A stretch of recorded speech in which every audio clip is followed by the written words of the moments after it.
எது நடக்க இருக்கிறதோ அது நன்றாகவே நடக்கும். உன்னுடையதை எதை இழந்தாய்? நீ எதற்காக அழுகிறாய்?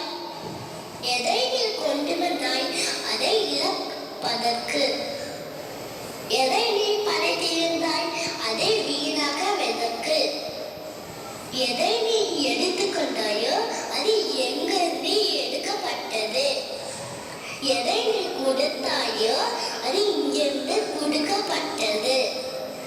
எது உன்னுடையதோ அது நாளை மற்றவருடைய ஆகிறது.